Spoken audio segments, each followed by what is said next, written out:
Assalamualaikum warahmatullahi wabarakatuh. Waalaikumsalam warahmatullahi wabarakatuh. Bagaimana kabarnya bapak-bapak, ibu-ibu? Alhamdulillah baik. Ya. Nah, untuk sesi kali ini saya akan menyampaikan tentang cara membantu anak sukses di sekolah. Nah, bapak ibu sekalian kan pasti sudah punya anak di sekolah. Nah, kira-kira apa yang bapak ibu lakukan untuk membantu anak berhasil di sekolah? Siapa? Ayo Bu Lili. Membantunya belajar, Bu. Belajar. Lanjut, Bu Aida. Kalau bermain di luar terlalu malam, lupa belajar ya kita ingatkan. Iya, jadi cara membantu anak dalam berhasil di sekolah itu bisa dengan belajar, terus membantu anak ketika ada tugas. Nah, salah satunya ini ada poin-poin cara untuk membantu anak sukses di sekolah. Tapi perlu diketahui juga ibu-ibu bahwasanya guru utama dalam kehidupan anak adalah orang tua sendiri, bukan para guru. Karena sekolah itu hanya sebagai lembaga dalam kesuksesan anak dalam pendidikan. Karena di sekolah, anak bertemu guru hanya 2-8 jam per hari. Sedangkan untuk di lingkungan rumah dan sekitarnya itu 16-22 jam per hari. Karena kadang orang tua itu berpikiran bahwasanya guru utama untuk anak adalah gurunya sendiri yang ada di sekolah. Padahal guru yang paling utama dalam kehidupan anak adalah orang tua. Nah, pertama poin yaitu bertanya tentang perasaan dan pengalaman anak di sekolah. Kira-kira misalkan kalau anak di sekolah ada peristiwa mungkin pas waktu jam olahraga, kira-kira apa yang mereka lakukan, olahraga apa yang mereka lakukan bersama teman dan gurunya. Terus yang kedua, memberikan semangat dan pujian kepada anak. Ketika anak dapat tugas atau ulangan kemudian memperoleh nilai yang sangat bagus, nah ini harus kita puji Bu, agar anak lebih semangat dan lebih dapat support bahwasanya oh kalau saya dapat nilai bagus, saya dapat pujian dari orang tua dan dari guru. Dan yang ketiga, bantu anak menyelesaikan tugas dari sekolah, karena kadang anak itu ada yang tidak paham ketika belajar di sekolah. Nah, ketika ada PR di rumah, Bapak Ibu harus siap untuk membantu anak dalam tugas PR tersebut. Nggak boleh semuanya diserahkan kepada anak, karena pemahaman anak pasti ada tingkat yang berbeda-beda. Terus poin yang keempat, membuat jadwal kegiatan setelah pulang sekolah. Nah, dalam jadwal tersebut untuk melatih anak lebih disiplin. Jadi, setelah sekolah apa yang harus dilakukan? Jadi, orang tua dan anak harus membuat jadwal atau membuat kegiatan. Seperti setelah sekolah bisa langsung makan siang, kemudian makan siang harus tidur. Setelah tidur bisa bermain sebentar dan lanjut kegiatan selanjutnya. Kemudian menjalin hubungan yang baik dengan guru di sekolah. Karena ketika orang tua bisa menjalin hubungan yang baik dengan guru di sekolah, kita bisa tahu kira-kira kegiatan apa yang dilakukan anak. Kira-kira kalau di sekolah anak melakukan kesalahan atau anak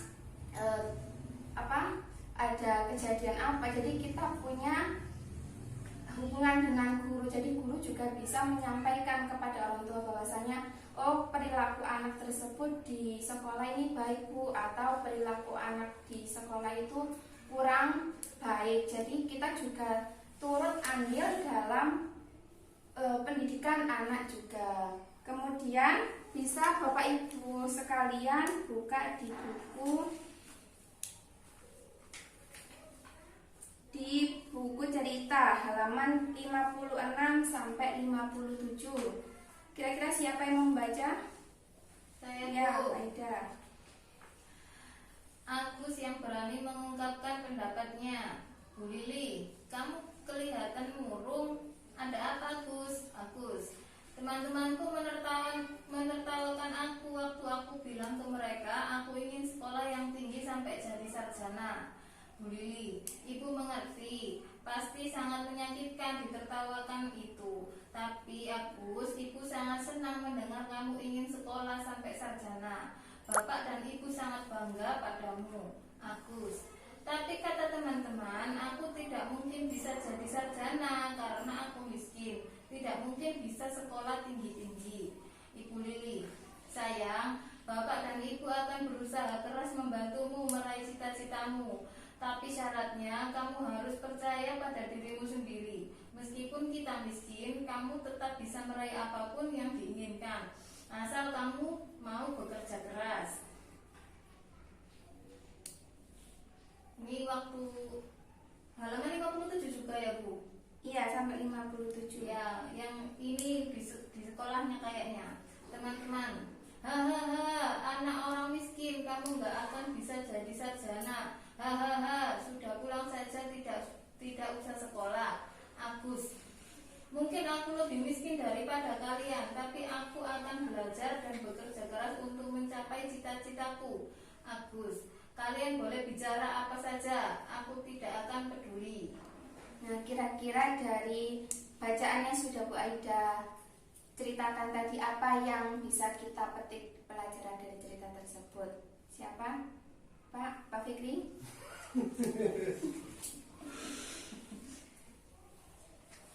Iya.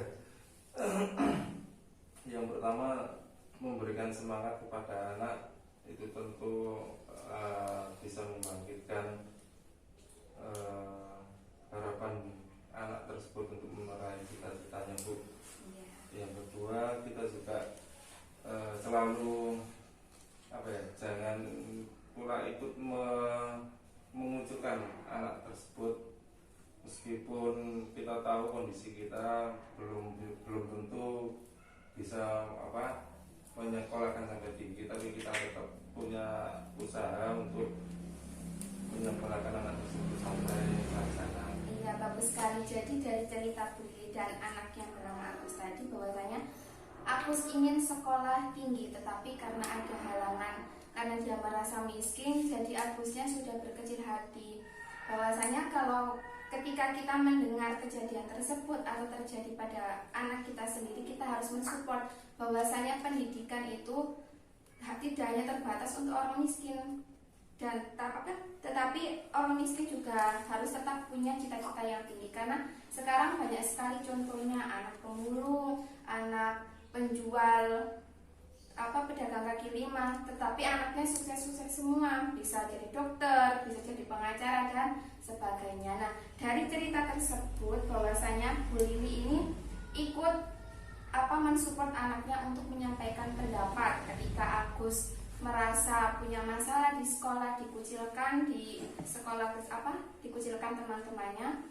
Bu Lili tetap mensupport dan mendengarkan perasaan anaknya tersebut. Nah, dalam penyampaian pendapatnya Agus tersebut itu juga bertujuan atau punya manfaat, yaitu agar anaknya itu lebih dihargai orang tua dan dihargai oleh masyarakat. Jadi ketika nanti ibu-ibu bisa dilakukan di rumah, tanya kepada anak-anaknya, kira-kira apakah ada masalah atau perasaan yang tidak enak di sekolah, misalkan pernah dibully oleh teman-temannya atau pernah merasa jengkel pas di sekolah. Nah, itu Bapak Ibu harus menggali perasaan anak-anaknya biar mereka juga ikut menyampaikan pendapatnya, karena dengan menyampaikan pendapat anak-anak juga bisa melatih bahasanya, terus melatih dengan kepercayaan dirinya. Baik, sekian untuk sesi kali ini, semoga bermanfaat untuk kita semua. Saya akhiri, assalamualaikum warahmatullahi wabarakatuh. Waalaikumsalam.